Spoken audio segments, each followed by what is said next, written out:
L'hôpital empestait la javel et la peur. Les machines bourdonnaient au rythme de la respiration superficielle de mon fils. Il avait 9 ans, trop petit pour tous ces tubes, trop pâle pour que je sois rassuré. La voix du médecin était calme, trop calme. Il faut opérer immédiatement. Il y a une hémorragie interne. J'ai hoché la tête, signé le formulaire de consentement et appelé ma famille. Ma voix était assurée, mais intérieurement, quelque chose s'effondrait. Ils n'ont pas répondu. Ni mon père, ni ma mère, ni même ma sœur, celle qui m'avait emprunté de l'argent la semaine dernière. J'ai rappelé, puis encore. Quand l'infirmière a emmené mon fils au bloc opératoire, mon téléphone a enfin vibré. Un SMS de mon père. L'état de ta sœur est urgent. Il nous faut 8 000 $ ce soir. Virement rapide. J'ai figé. Le couloir s'est mis à tourner. Les néons brouillaient ma vision. Aucune question sur mon fils. Aucun rappel, juste un ordre. 8 000 $. Pendant que mon garçon était sur la table d'opération, je n'ai pas répondu. J'ai juste regardé le message briller sur mon écran jusqu'à ce qu'il disparaisse. Quelque chose s'est brisé en moi cette nuit-là. Quelque chose d'irréparable. Ils avaient dit, la famille est là pour toi dans les moments difficiles. Ils avaient menti. Quand mon fils est sorti du bloc opératoire, je suis resté assis en silence à son chevet. Sa poitrine se soulevait faiblement sous le fin drap d'hôpital. Je comptais chaque respiration comme une promesse que je n'étais pas sûr de pouvoir tenir. Ma mère a appelé 2 heures plus tard. Son ton était sec, comme récité. On a besoin de cet argent pour l'urgence de ta sœur. C'est important, plus important que la vie de mon fils. Un silence, puis un soupir. Doux, sans culpabilité. N'en fais pas tout un drame. David, elle fait partie de la famille, elle aussi. Famille. Ce mot avait un goût de rouille. Je n'ai rien dit. J'ai juste écouté ses justifications. Les prêts, les échéances, les histoires de petits amis. Je me suis souvenu de l'argent que je leur avais déjà donné, des promesses, des disparitions. Quand l'appel a été terminé, j'ai regardé mon fils à nouveau. Ses doigts tremblaient. Les appareils ont émis un léger bip. Ma famille n'était pas venue. Pas un seul membre. Mais ils en voulaient 8 000 de plus. Cette nuit-là, assise dans le silence stérile, j'ai décidé que les choses allaient changer. Non pas par les cris ou les menaces, mais par le silence, la précision. Ils m'avaient traité comme un coffre-fort vivant. J'allais leur montrer ce que c'était qu'un coffre-fort verrouillé. Je n'ai pas dormi. Je n'ai pas mangé.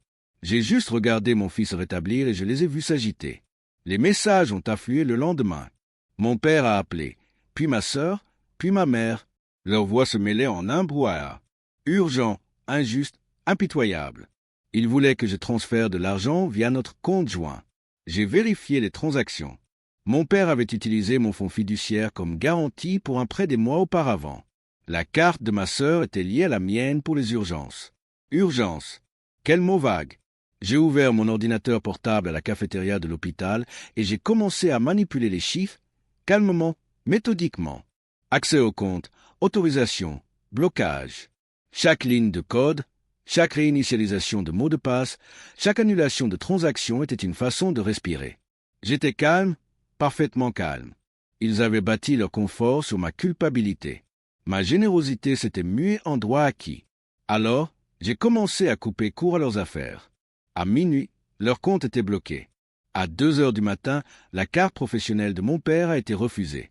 À l'aube, le solde du compte de ma mère affichait « fonds insuffisants ».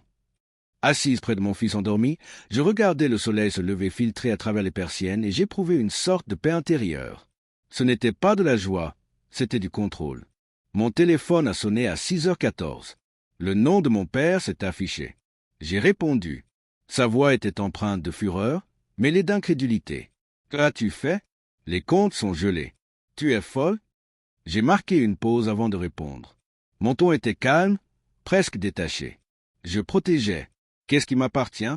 Tu n'en avais pas le droit. » Je l'ai interrompu. « Non, c'est le droit.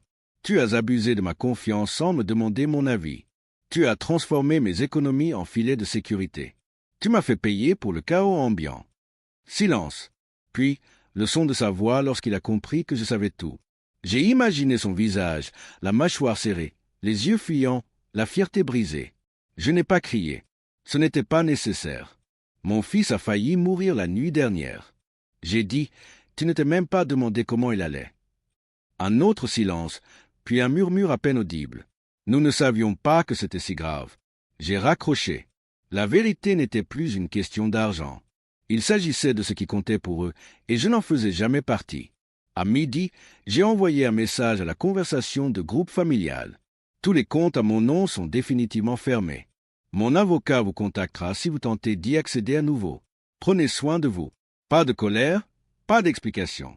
En quelques minutes, la conversation s'est enflammée. Les larmes de ma sœur, les supplications de ma mère, les menaces de mon père. J'ai coupé le son. Puis j'ai posé mon téléphone face contre table et je me suis assise près de mon fils. Il a ouvert les yeux lentement, encore ensommeillé par les analgésiques. « Papy est venu ?» a-t-il murmuré. J'ai esquissé un sourire. « Non, mais je suis là. » Il a hoché la tête, petit et confiant. Une confiance qui avait encore du poids. Cette nuit-là, j'ai supprimé méthodiquement tous les contacts de ma famille, un par un. Ils allaient comprendre le silence qu'ils m'avaient imposé. 3 jours ont passé. La maison est silencieuse. Le rire de mon fils est faible, mais il revient peu à peu. Dehors, le monde continue de dépenser. Appel sans réponse, message non lu. La voix de mon père résonne encore dans ma tête. Ce ton incrédule lorsqu'il a réalisé que l'argent avait disparu.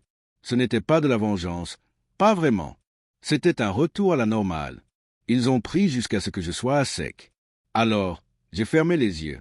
Maintenant, chaque soir avant de m'endormir, je vérifie la respiration de mon fils, pas mon solde bancaire.